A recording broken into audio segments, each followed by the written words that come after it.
Y fuimos y lo presentamos y vimos que estábamos a la vanguardia de lo que estaba haciendo y empezamos a pensar en esto de qué significa emprender, vale la pena, se aplicará en una práctica clínica local. Sí, creo que el principio fue eso, fue hablar con la mayor cantidad de gente posible para decir, che, esto lo aplicaría a alguien.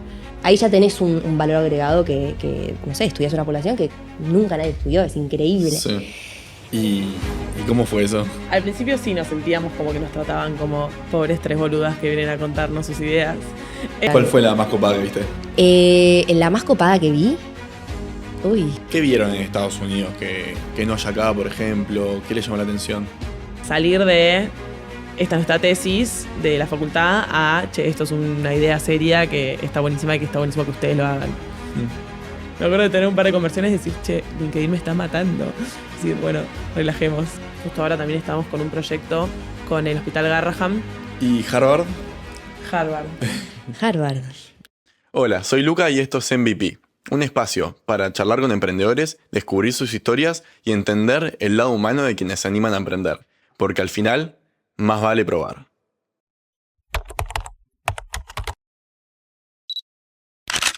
Bienvenidos a un nuevo episodio de MVP. Hoy estoy con Martina y Andrea, que en conjunto con Ana crearon un software que logra agilizar y hacer más eficiente el diagnóstico en pacientes con cáncer. Este proyecto ya ganó premios de reconocimiento por Harvard, compitiendo con más de 1000 emprendimientos, entiendo. ¿Cómo andan y qué sienten cuando escuchan esta introducción? Muchas gracias por tenernos. La verdad es que estamos muy contentas, yo creo que no lo podemos creer. Todo arrancó como un proyecto final de carrera en 2023. Y bueno, la verdad es que se nos fue dando, como que nunca jamás pensamos que íbamos a llegar a donde estamos. Yo por lo menos no tenía ni idea de lo que era el emprendedurismo, no, creo que ninguna de hecho. Y bueno, como que presentamos el proyecto final, nos fue muy bien. Teníamos una tutora, Teresa Pombo, que ella se veía como muy entusiasmada con el proyecto y... Perdón, pausa, somos bioingenieras. Somos ingenieras de Litva, perdón. Y bueno, nos recibimos como bioingenieras en 2023 y esta persona, Teresa, se vio muy entusiasmada, como, che, mira, esto tiene un impacto clínico real, hay que hacerlo, hay mucha gente que se puede llegar a beneficiar de este tipo de diagnóstico. Y fue por eso que nos propuse la LASCO, que es la conferencia más importante de oncología en Estados Unidos en 2024. Y nosotras yendo como, bueno, mirá, mandamos el abstract, que es como un resumen de tu proyecto, y vemos si nos lo aprueban con toda la suerte del mundo, porque es el congreso más importante de Estados Unidos. Y dijimos, ya fue, lo mandamos así como está y vemos. Al mes nos lo aprueban, por lo cual teníamos que ir a presentar nuestro proyecto en formato de póster enfrente a gente muy profesional, oncólogos, empresarios, médicos, de gente de todo tipo del ámbito médico, pero muy, muy capacitada y muy profesional. Y nosotras, imagínate, recién recibidas, no teníamos idea de nada. Y fuimos y lo presentamos y vimos que estábamos a la vanguardia de lo que estaba haciendo. Había 2 o 3 empresas más, pero multinacionales, que recién estaban como empezando a tocar estos temas de lo que es la patología digital. Y volvimos, imagínate, como súper entusiasmadas. Encima la gente cuando estábamos allá nos preguntaba como, bueno, ¿cómo se llama su emprendimiento? ¿Cómo se llama su empresa? Y nosotras... Ni nombre. Nada. Había tal empresa. No había tal empresa. Y bueno, volvimos y yo creo que ahí fue un despertar de, che, hay que hacerlo. Hago una pausa ahí hablaste de patologías digitales y que mismos multinacionales todavía no estaban a la vanguardia con eso. ¿Qué son exactamente las patologías digitales? O sea, en realidad lo que nosotros hacemos es detectar biomarcadores en las biopsias de cáncer. En realidad lo que haces hoy en día es que cuando vos te diagnostican cáncer, te hacen una biopsia o bueno, una resección, depende, si te sacan el tumor entero o simplemente te sacan un pedacito. Y ahí eso se manda a anatomía patológica, que son los médicos que miran la biopsia y te dicen, bueno, tenés cáncer, no tenés cáncer, y a partir de ahí miran un montón de otras cosas que después te van a decir cómo es el tratamiento, si tenés que hacer quimioterapia, si tenés que hacer radioterapia, o sea, qué es lo que tenés que hacer a partir de ahí. Y una de las cosas que se hacen es la detección de biomarcadores. Los biomarcadores en realidad son marcaciones genéticas o pueden ser mutaciones genéticas, proteicas, que vienen a marcar una característica específica del tumor. Entonces, nada, lo que nosotros queremos diagnosticar son estos biomarcadores, que hoy en día se hacen con prácticas moleculares, o sea, como puede ser el PCR, que capaz es más conocido porque desde el COVID la gente sabe que es el PCR, o una secuenciación, o lo más fácil, o en realidad no lo más fácil, lo más barato, es la inmunohistoquímica, que mira las proteínas que hay en el tumor. Y bueno, nosotros queremos como reemplazar todo esto, o bueno, venir a hacer como algo más complementario, que simplemente con una imagen de la biopsia puedas ver si tenés con inteligencia artificial, si están estos biomarcadores o no. Sumando a lo que decía Martu, algo distinto a lo que, o sea, algo muy copado de lo que hacemos nosotras, es el hecho de que a partir de una imagen de la biopsia podemos inferir si están estos biomarcadores o no, porque no son cosas que se ven al ojo humano. Justamente tenés que indagar más en lo que es el ADN y entender si hay una mutación o no a nivel genético. Y justamente a partir de la imagen de la biopsia, la inteligencia artificial logra interpretar ciertos patrones morfológicos que son indicativos de si está o no está este biomarcador. Perfecto. Y ahí, ¿cuál es el impacto o el valor que agrega, digamos, con respecto a lo que ya existe hoy?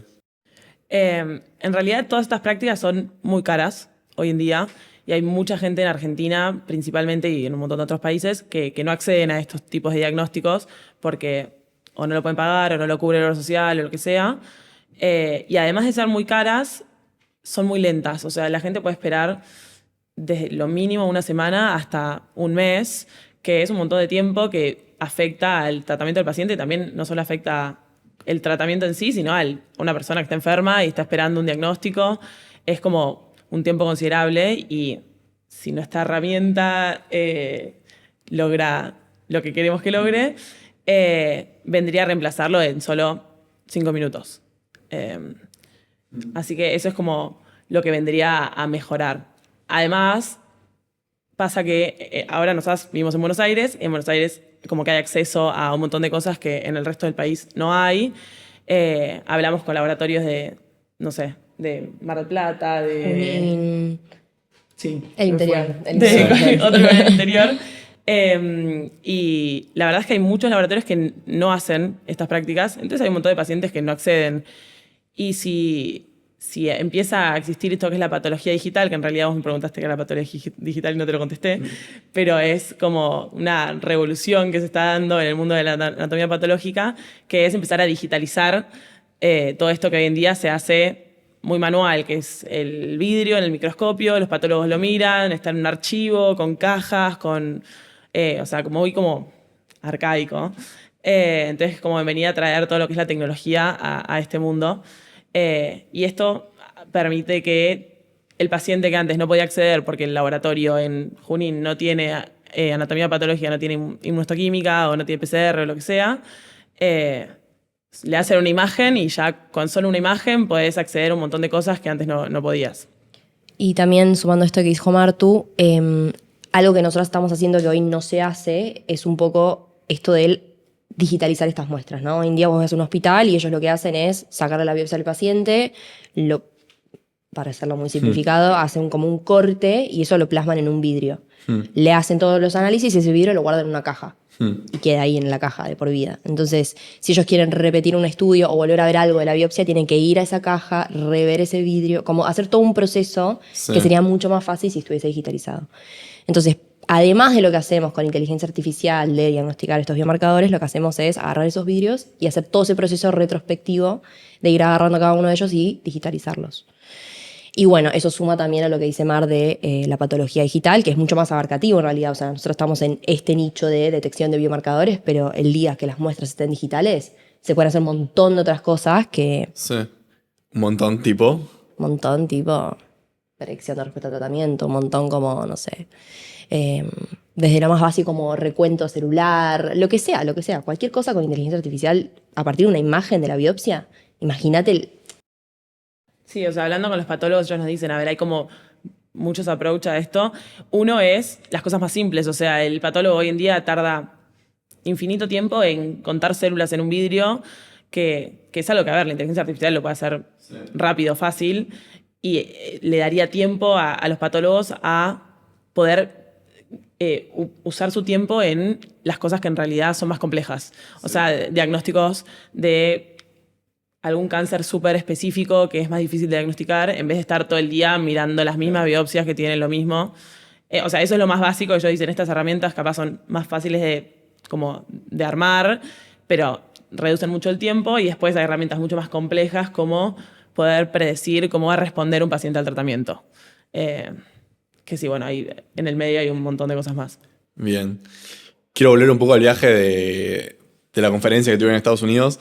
Entonces ahí se encontraron que presentaron el abstract, se los aceptaron, fueron y validaron de que en definitiva entonces era una solución que tenía muchísimo valor, no solo para Argentina, sino para el mundo entero.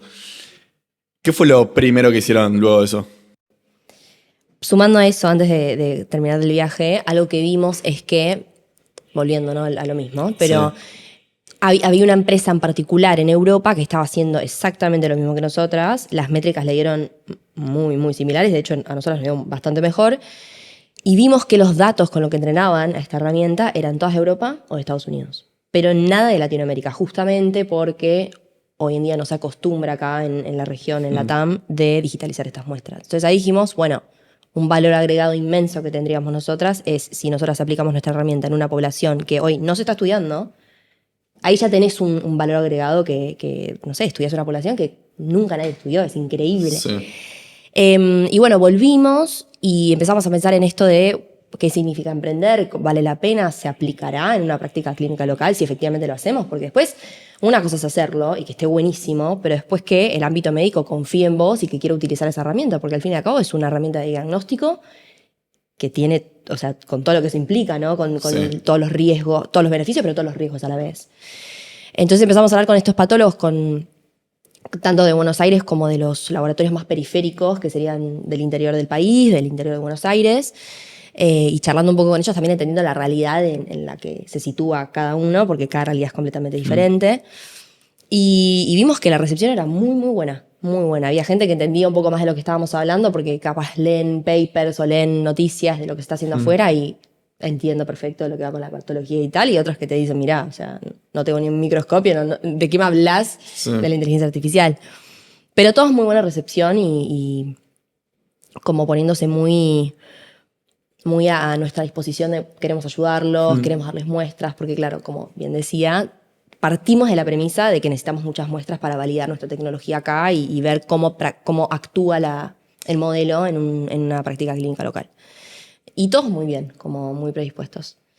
¿Qué más hicimos? Sí, creo que el principio fue eso, fue hablar con la mayor cantidad de gente posible para decir, che, esto lo aplicaría a alguien. Y ahí nosotros seguíamos laburando cada una en un laburo distinto, así que no teníamos tanto como tiempo para seguir con el desarrollo. Ahí fue cuando, bueno, aplicamos a varios concursos, como para... Nosotros lo que queríamos era validar nuestra idea. Sí. Aplicamos a varios concursos y nos fue súper bien. Entonces ahí como que dijimos, che, esto está bueno, lo tenemos que empezar a hacer. Y dijimos, bueno, tenemos que mejorar nuestra herramienta, porque claro, nosotros lo entrenamos con imágenes de un repositorio público, porque claro, en Argentina no había imágenes. Y dijimos, che, estas imágenes del repositorio público están buenísimas, pero tenemos que entrenarlo con imágenes de acá, de Argentina, que encima la calidad no es la misma, ¿cómo dije? No me sale la palabra. La población no es la misma. Entonces dijimos, bueno, tenemos que empezar a buscar imágenes, datos de acá. Y ahí también empezamos a hablar con hospitales, con clínicas, con laboratorios, con lo que sea, para decir, che, ¿cómo podemos hacer para que ustedes nos den imágenes que necesitan a cambio? Y bueno, así empezamos y fue creciendo. Y ahí llegamos a Red Bull. O sea, todo este proceso, esto fue ponerle que en junio, que empezamos con estas conversaciones, empezamos a hablar con gente, qué sé yo, empezamos a ver cómo podíamos conseguir más muestras.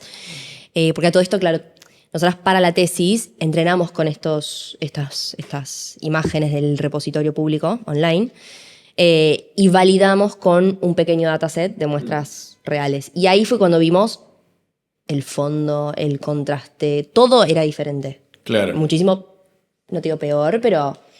¿Y cuál fue su sensación ahí? O sea, ustedes habían armado un modelo que funcionaba bárbaro para un dataset o una serie de datos, una muestra de imágenes que para el modelo para esa serie de imágenes funcionaba muy bien. ¿Cuál fue su reacción cuando dijeron, uy, pero quizás para esta otra puede que no llegue a funcionar, o qué hacemos, digamos. Quiero entenderlo a nivel más, uno, emocional, de que ya tenían mucho puesto invertido, y dos, a nivel real de, bueno, ¿qué soluciones encontraron? Retomando un poco la tesis, nosotros habíamos hecho como 2 investigaciones en paralelo. Hicimos una para colon y otra para endometrio, colorecto y endometrio.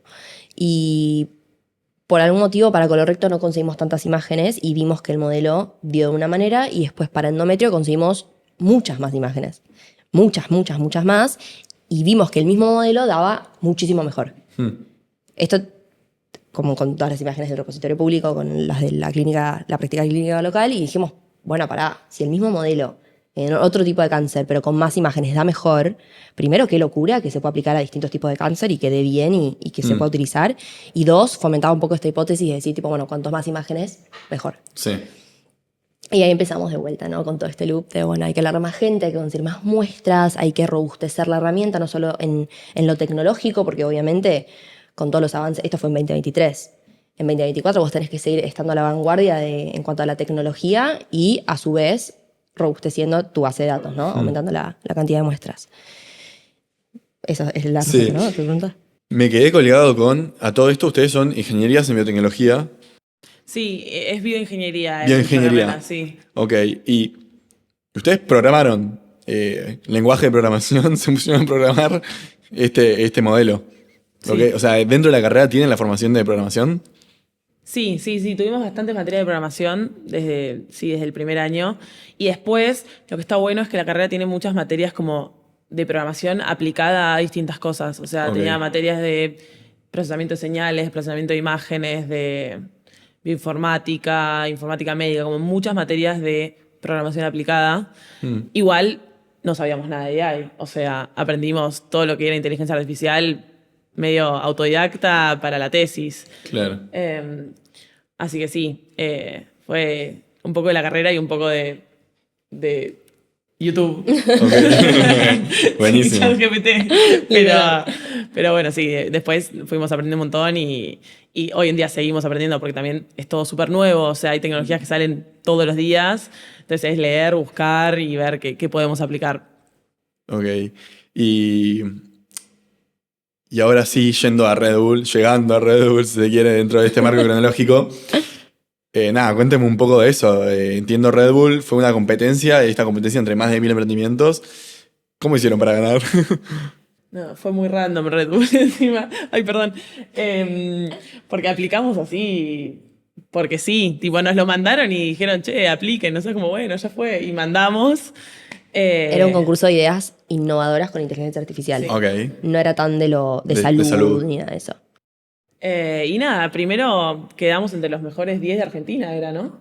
Nos hicieron grabar un video ahí, grabamos un video y después del video quedamos entre los mejores 5, creo.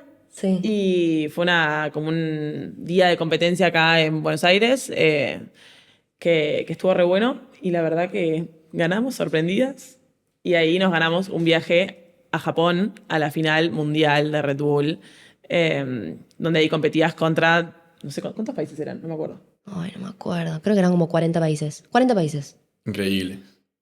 ¿Y cómo fue eso?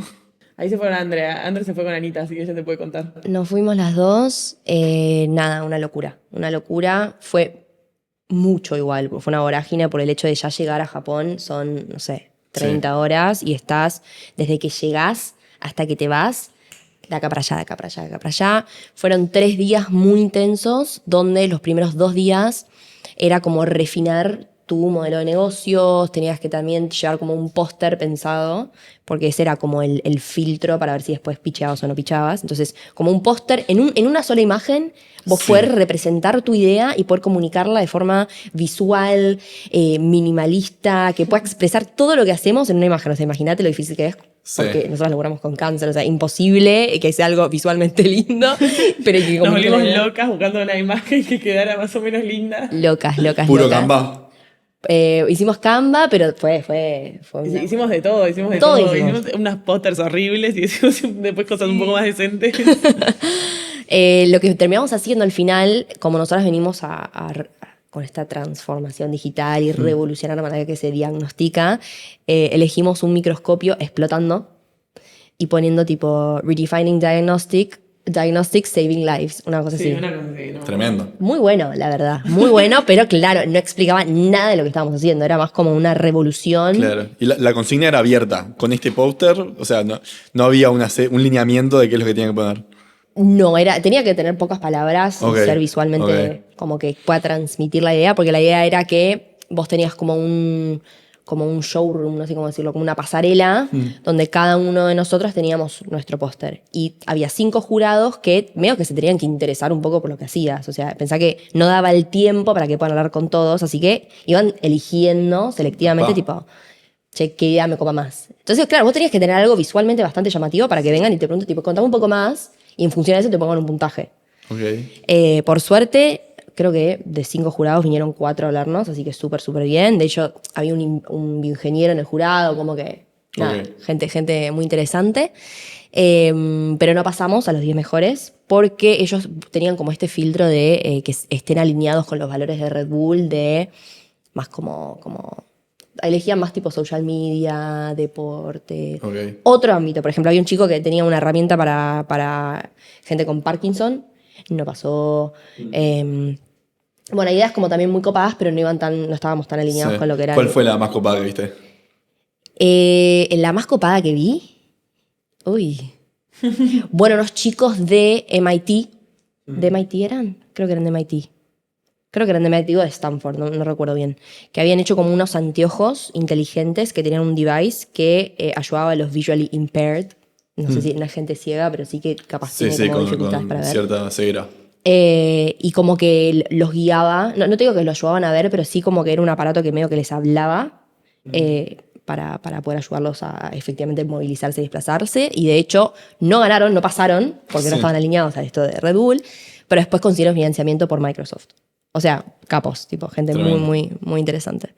Y nada, una locura. O sea, el estar en Japón, el conocer gente de todos lados, no sé ni cómo simplificarlo. O sea, Sí. increíble, increíble. Y a nivel de emociones, ¿qué sentías ahí?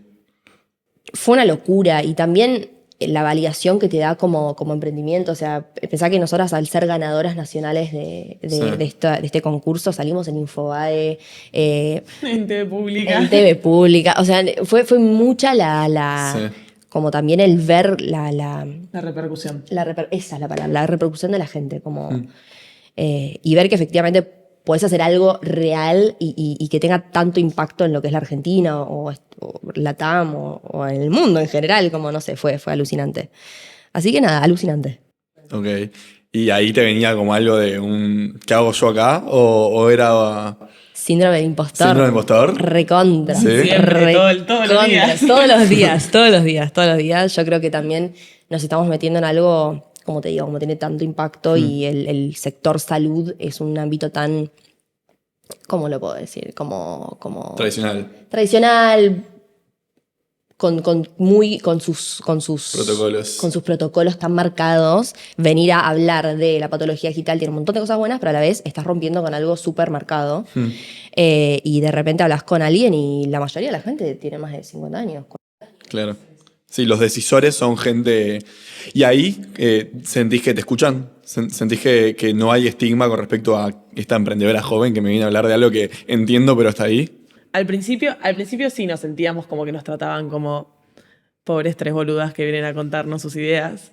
Pero después siento que como cuando nosotras nos fuimos formalizando más y nos fuimos como poniendo más serias con lo que estábamos Claro. haciendo, ahí como que siento que cada vez nos escucharon más.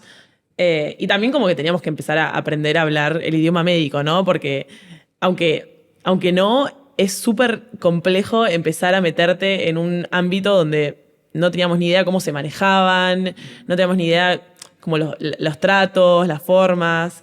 Y creo que con todas las conversaciones como que fuimos aprendiendo y ahora siento que nos tratan con mucha más seriedad y la gente nos toma mucho más en serio que al principio, que sentíamos que nos trataban bastante de estas pendejas de 25 años que vienen a decirme que me van a cambiar el mundo. Sí. ¿Y qué aprendizajes puntuales se te vienen a la cabeza? Creo que nos ayudó mucho. Ahora estamos trabajando con un oncólogo del hospital italiano, muy capo. Y la verdad que él nos ayudó mucho a esto, a empezar a hablar con los médicos, a sean más formales, armen un protocolo, armamos como un documento para presentar en cada reunión que tengan. Claro, nosotros íbamos a la reunión, contábamos nuestras ideas y tipo, bueno, buenísimo. Y ahí terminaba, era tipo, che, ¿cómo hacemos que esto avance? Claro. Y él nos dijo, tipo, siempre próximos pasos, cada vez que vas a hablar con alguien, bueno, ¿cómo seguimos? ¿Qué hacemos después de esto? Y creo que eso nos ayudó mucho a poder avanzar con las conversaciones, porque tuvimos muchas conversaciones que eran conversaciones tipo, che, qué bueno lo que están haciendo. Claro, y no quedan nada. Sí. Sí, cambiar la narrativa un poco también, porque nosotros hacíamos tenemos este proyecto, ganamos Red Bull Sí. y nos fuimos al asco y ya está. Y como arrancamos en la tesis, que está buenísimo porque es espectacular, pero Claro, íbamos como con nuestra historia de chicas que se recibieron el año pasado y era como, dábamos a entender esto que éramos pendejas. Sí. Y después como, claro, empezamos a salir de esta nuestra tesis de la facultad a, che, esto es una idea seria que está buenísima y que está buenísimo que ustedes lo hagan. Qué tremendo ese concepto de la narrativa, Sí. el famoso storytelling. Tremendo. Y cómo te presentás vos, terminás definiendo lo que la otra persona piensa de vos. Total. Es tremendo. Sí, Tremendo. Totalmente. tremendo. Sí, sí, sí, sí, sí. Y bueno, laburo y tiempo y seguridad, como que de a poco, Sí. a medida que vas validando un poco, eso es lo que hicimos en 2024, como querer validar y efectivamente decir, bueno, si yo voy a salir a hablar con alguien y querer vendérselo, tengo que estar 100% segura de lo que estoy diciendo y que efectivamente va a Sí. funcionar y que vos te estás perdiendo de algo que yo te estoy pudiendo dar, ¿entendés? Sí. Y bueno, nada, se fue construyendo y creo que hoy ya estamos mucho más seguras, un poco lo decía Martu, ¿no? Sí. Así que bien. Y hoy, digamos, ¿cuál es el estado actual? Tienen el modelo que saben que funciona y que cuanto más imágenes, mejor va a funcionar. Sí. ¿Cuál es el estado? Sí, bueno, desde la tesis cambiamos mucho el modelo, hicimos muchas pruebas nuevas y conseguimos métricas mucho mejores que las primeras. Y estamos ahí cerrando acuerdos con clínicas y con laboratorios y con hospitales para que nos den imágenes. Ahora tenemos un acuerdo con un laboratorio que la verdad que nos tratan bárbaro y nos están dando sus imágenes sus vidrios para que digitalicemos.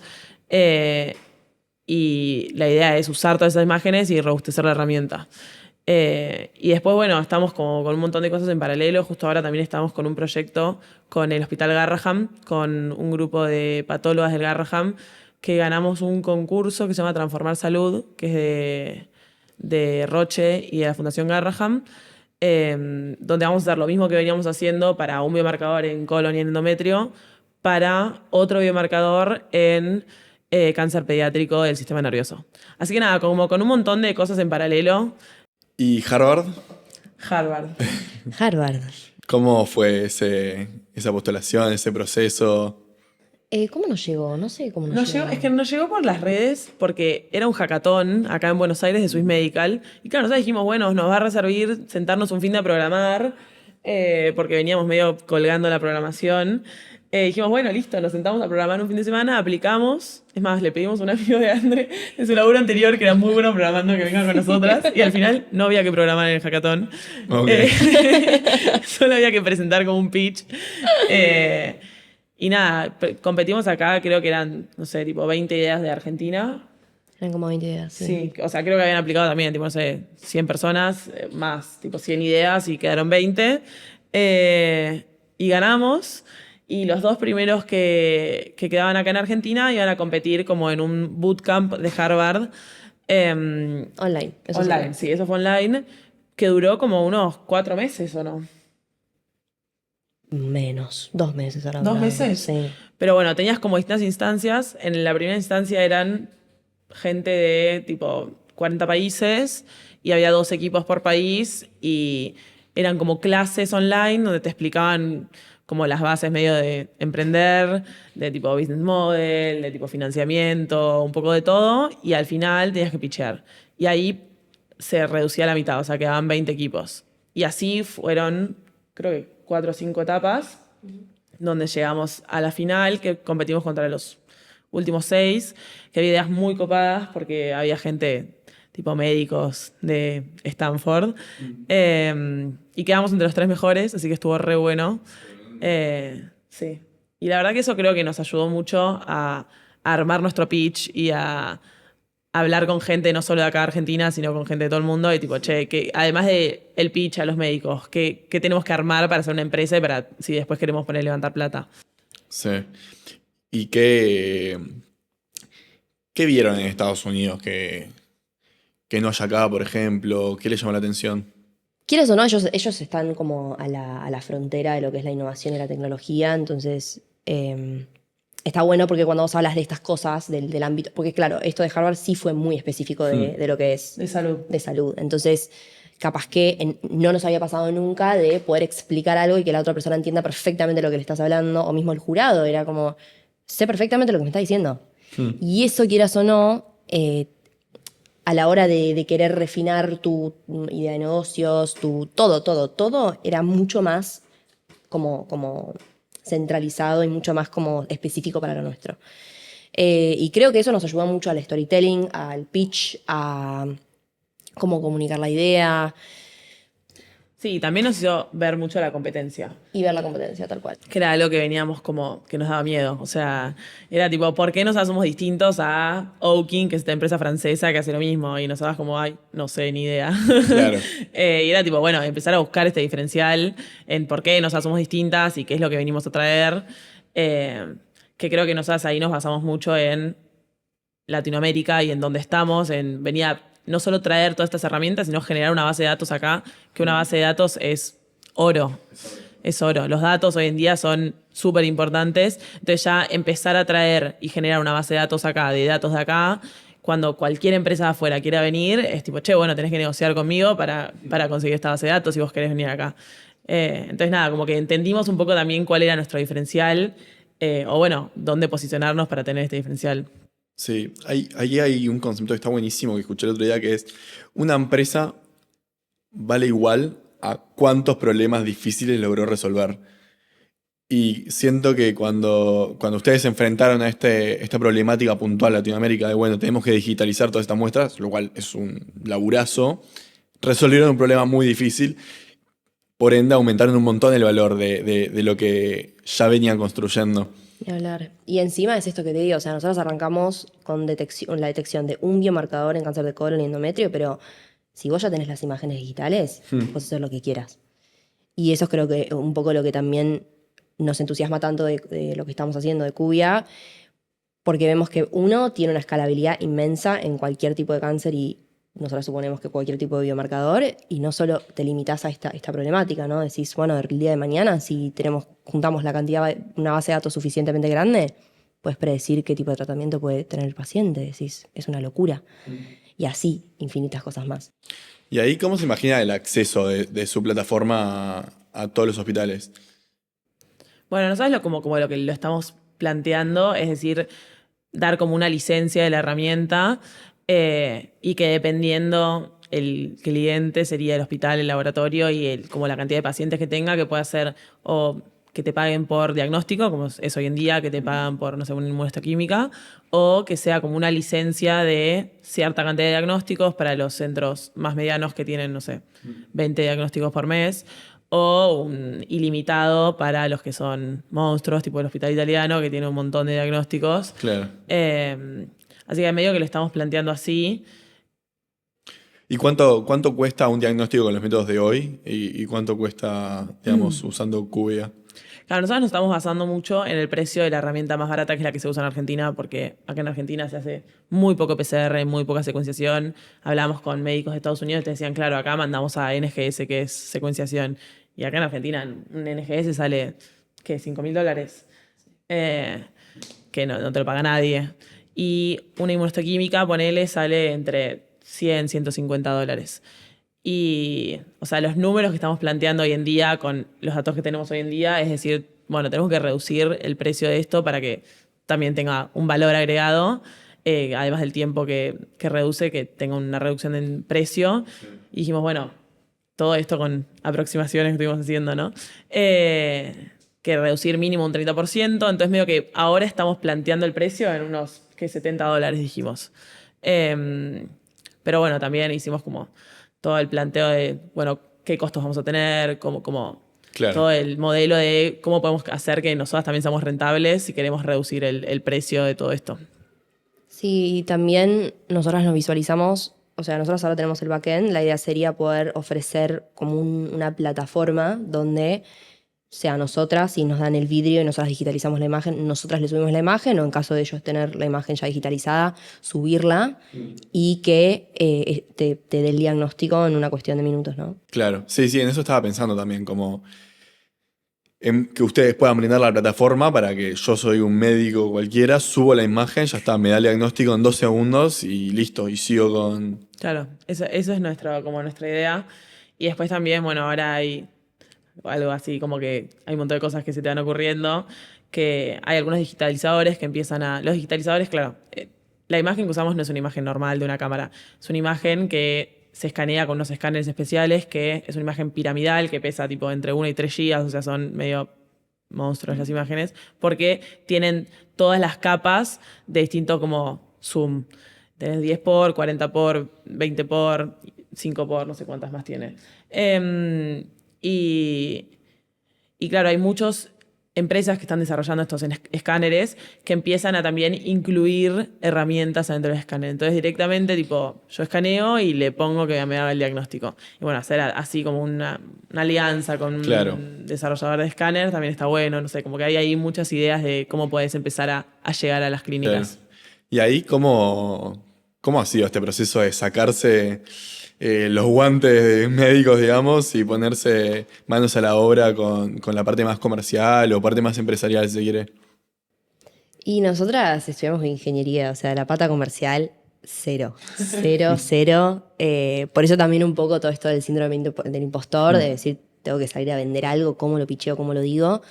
De las tres, la que suele pichear y la que suele comunicar siempre la idea es Anita, y la verdad que tiene un don para hablar, es una cosa de locos. Entonces, Sí, justo hoy no está acá. Justo hoy no está acá, así que hacemos lo que podemos.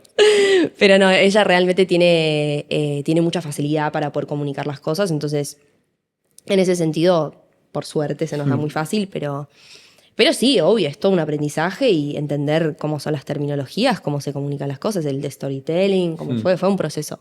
Sí, encima esas cosas creo que es lo que más miedo nos da, que es decir, tipo, bueno, después yo quiero salir a buscar plata y te tengo que vender mi idea, y te tengo que vender mi modelo de negocios y el mercado y cómo Las vamos a financiar proyecciones. las proyecciones. Eso nos cuesta un montón, pero porque creo que es eso, es más como síndrome del impostor, de decir, tipo, qué sé yo si esto me lo va a comprar alguien. Sí. Aunque tuvimos un montón de buena respuesta, aunque todo el mundo te dice, che, yo quiero, como que es, che, ¿cómo sé cuánta gente me lo va a comprar en tanto tiempo?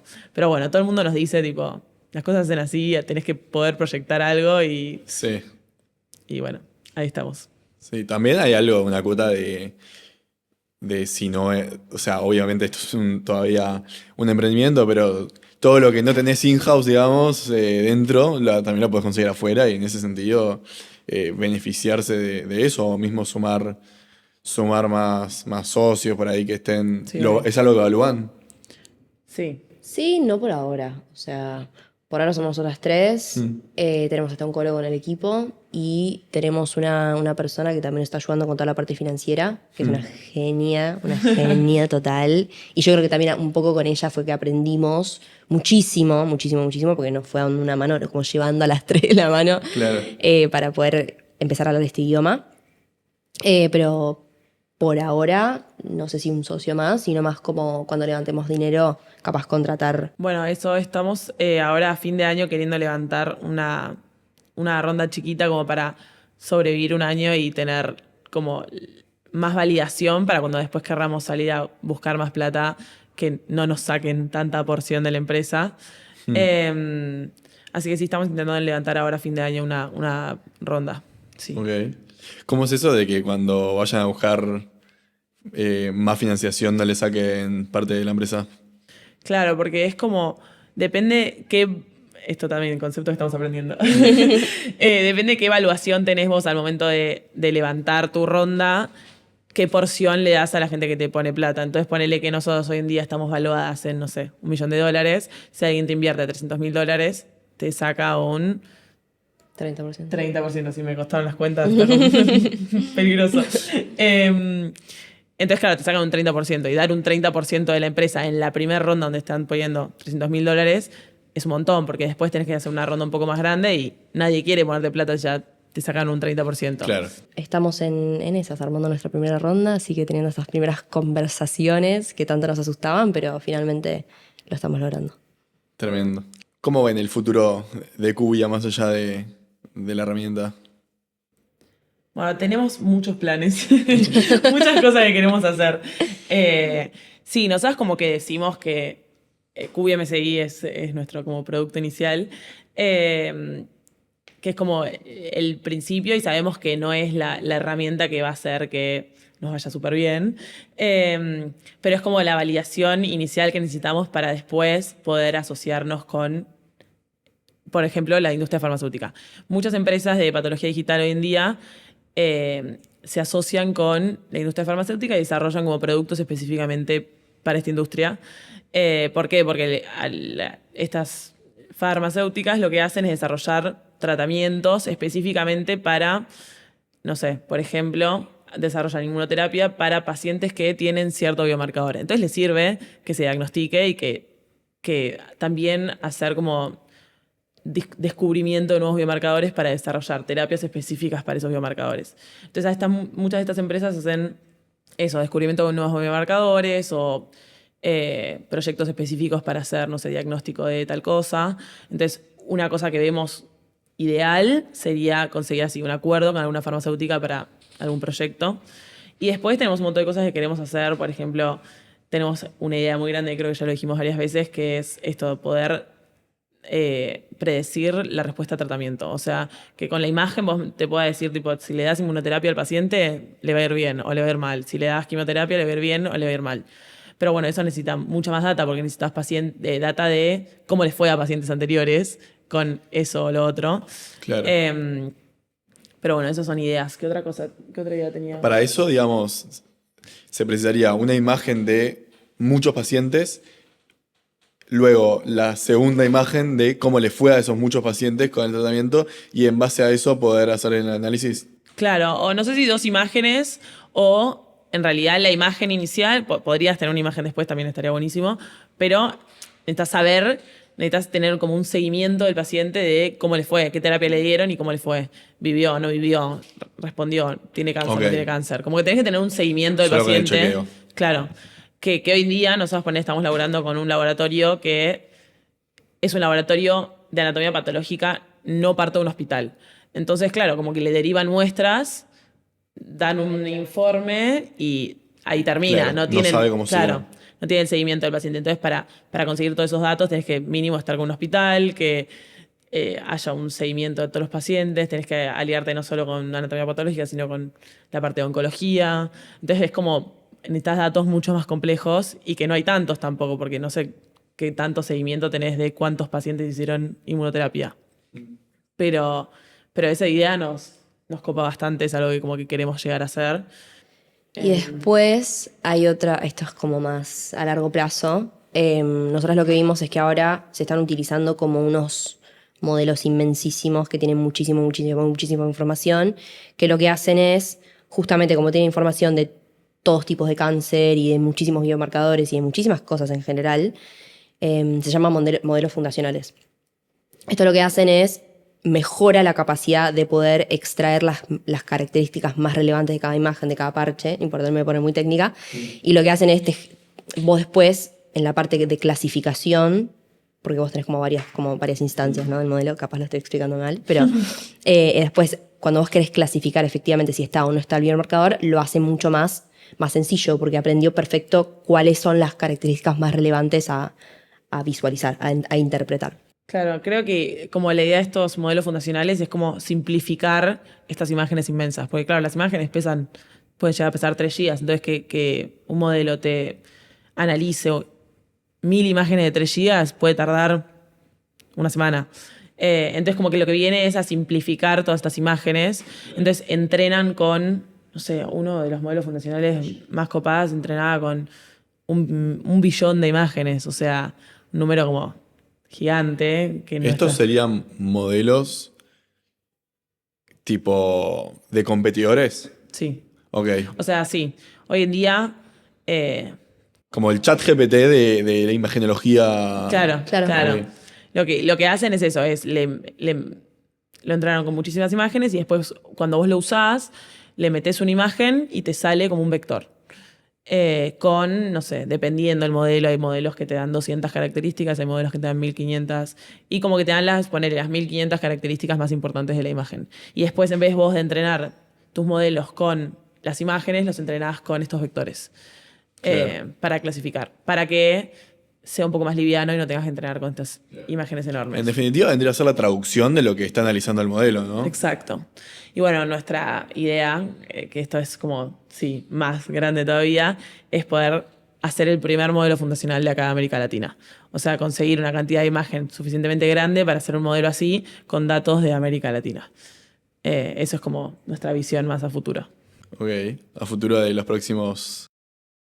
10 años. ¿10? Ah, 10. yo lo veo menos. Y 5, 10, sí. Ok.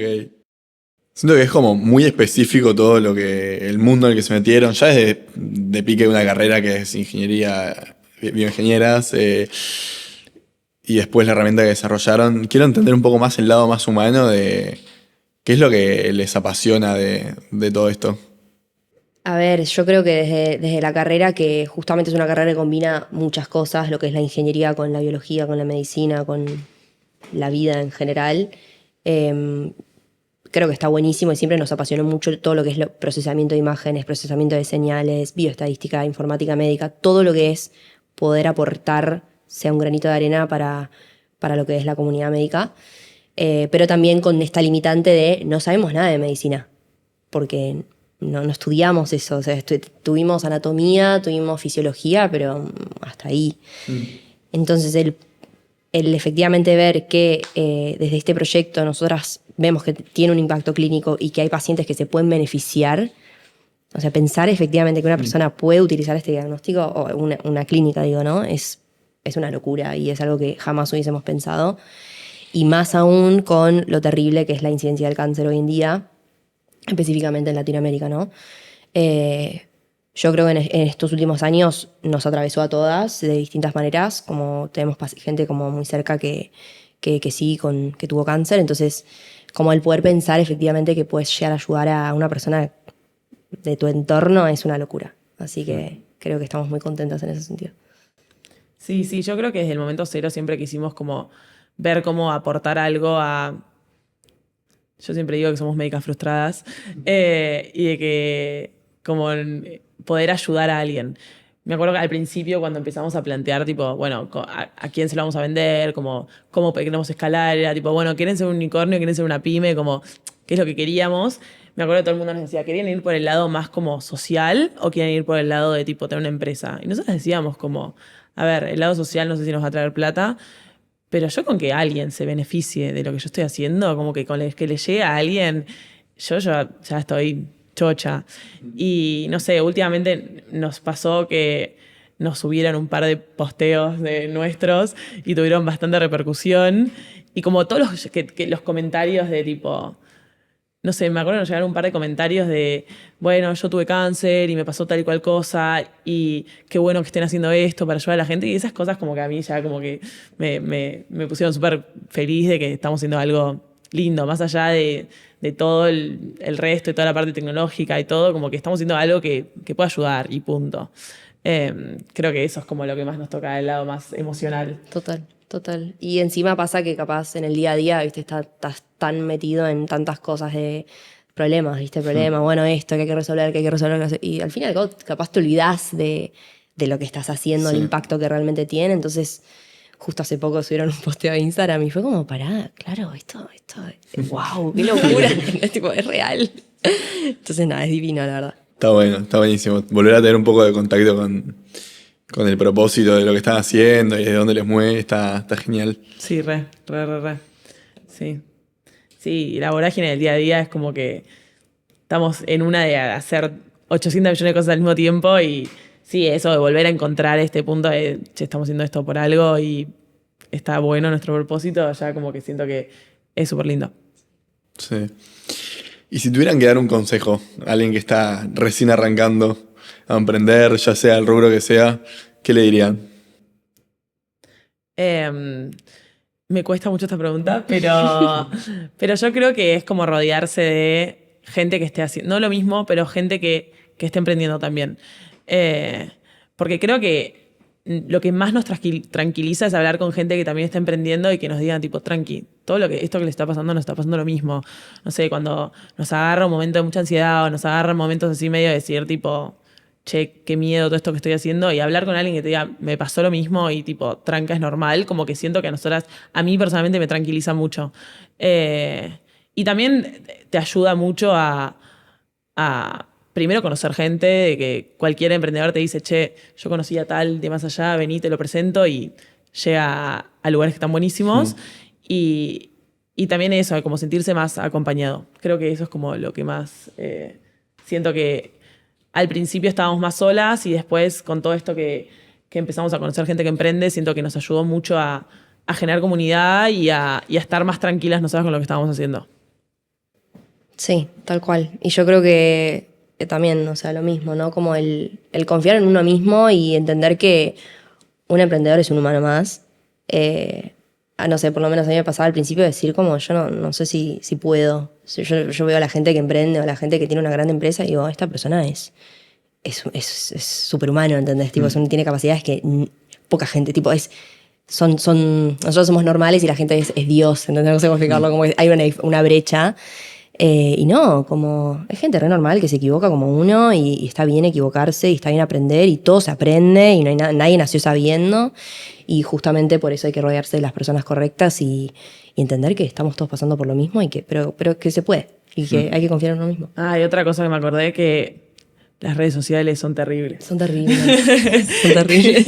Nos da mucho... No me sale la palabra, pero nos da mucho tipo estrés las redes sociales, pero por el hecho de decir tipo... La gente, claro, publica las cosas buenas, entonces todo el mundo tipo, me gané ese premio, hice tal cosa, hice tal otra, y decir tipo, che, todo el mundo le está yendo re bien y nosotros estamos acá como que no avanzamos, no sé qué. Y después me hablo con la gente y me dice, che, les está yendo muy bien. Y yo de adentro no lo veo así. Entonces como dejar de llevarse por lo que es la red social y por ver al otro que le está yendo excelente, porque al otro le debe estar pasando lo mismo que a vos. Solo que claro, publica lo bueno. Nosotros también publicamos lo bueno, no publicamos cuando nos va mal. Entonces nada, como que siento que eso de como te agarra la locura con Instagram, con LinkedIn, es medio parecido ahora en el mundo emprendedor. Total. LinkedIn es como un lugar oscuro a veces. Sí, en LinkedIn a todo el mundo le está yendo bárbaro. A todo el mundo le está yendo bárbaro, siempre ganan premios. Sí, son todos millonarios. Sí, literal. Entonces, bueno, sí, me acuerdo de tener un par de conversiones y decir, che, LinkedIn me está matando. Es decir, bueno, relajemos. Está bueno eso. Sí, Sí. sí. Sí, última cosa, creo que también es importante o sea, muchas veces te va a pasar de que siempre te van a tirar la idea abajo. Nos pasó muchas veces decir como, bueno, ya tienen competencia, no entiendo su diferencial, no sé, médicos también que tienen, ¿no? Esto es imposible lo que estás haciendo, ¿no? ¿Cómo vas a pensar en aplicar inteligencia artificial? Esto es nuestro caso, ¿no? Pero como seguir adelante y seguir y confiar y obviamente tomar inputs e ir modificando tu... Con lógica. Con lógica, obvio, no ser kamikaze, pero sí como esto, ¿no? De perseverar. Tremendo. Bueno, las recontra felicito por todo el camino que ya han recorrido y seguro que les queda un montón más. Y bueno, gracias por coparse y venir a charlar un rato. Un placer. No, gracias a vos. Gracias a vos.